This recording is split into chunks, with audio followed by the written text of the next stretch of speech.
మమ్మల్ని ఇబ్బంది పెట్టి కమిషన్లు వేసి మమ్మల్ని ఏదో ఇబ్బంది పెట్టినంత మాత్రాన వేధించినంత మాత్రాన ప్రజల తరపున ప్రశ్నించడం బంద్ చేస్తామనుకుంటే అది కాంగ్రెస్ ప్రభుత్వం యొక్క అవివేకం అజ్ఞానం అవుతుంది తప్ప ఇంకోటి కానే కాదు. పెద్దలు కేసీఆర్ గారిని పెద్దలు హరీష్ రావు గారిని కాళేశ్వరం కమిషన్ ముందు కూర్చోబెట్టి మీరు పైశాచికానందం పొందొచ్చు. ఇవాళ ఏసీబీ ముందుకి విచారణకు పిలిపించి కొంత మానసికంగా రాక్షసానందం పొందుతూ ఉండవచ్చు, అవసరమైతే అరెస్ట్ కూడా చేస్తారు కావచ్చు.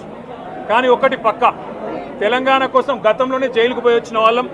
హైదరాబాద్ బ్రాండ్ ఇమేజ్ను పెంచే ప్రయత్నంలో భాగంగా హైదరాబాద్ బ్రాండ్ని కాపాడే క్రమంలో తీసుకున్న ఒక నిర్ణయం వల్ల మళ్ళీ జైలుకు పోవాల్సి వచ్చినా భయపడేది లేదు. ఒకసారి కాదు 100 సార్లు అయినా జైలుకు పోతాం, కానీ వదిలిపెట్టాం కాంగ్రెస్ ప్రభుత్వాన్ని, కాంగ్రెస్ పార్టీని. మీరిచ్చిన 420 హామీలు, మీరిచ్చిన దొంగ 6 గ్యారంటీలు, మీరిచ్చిన డిక్లరేషన్లు ఇవాళ మీరు లోకల్ బాడీ ఎన్నికలకు సిద్ధమవుతా ఉన్నారని చెప్పి వార్తలు వస్తూ ఉన్నాయి. రేవంత్ రెడ్డి గారు నిన్ను మొత్తం రాష్ట్రంలోని బీసీ వర్గాల ప్రజలందరూ గమనిస్తున్నారు.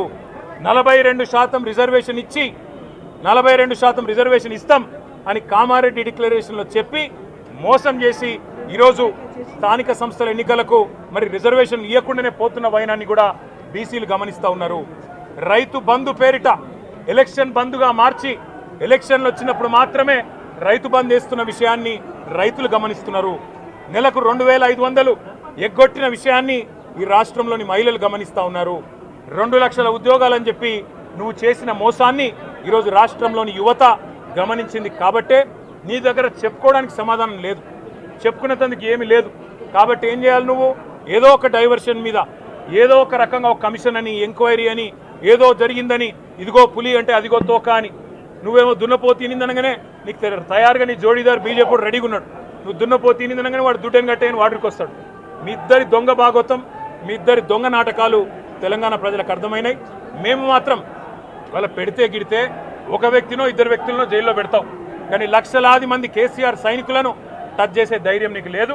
తెలంగాణ ప్రజలకు రక్షణ కవచంలాగా ఆనాడు ఉన్నది టీఆర్ఎస్ఏ, ఈరోజు ఉండేది బీఆర్ఎస్ఏ, రేపటికి కూడా స్వీయ రాజకీయ అస్తిత్వమే శ్రీరామ రక్ష అనే విధంగా ముందుకు పోతాం.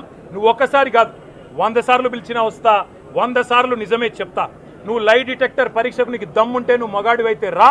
రాష్ట్ర ప్రజలు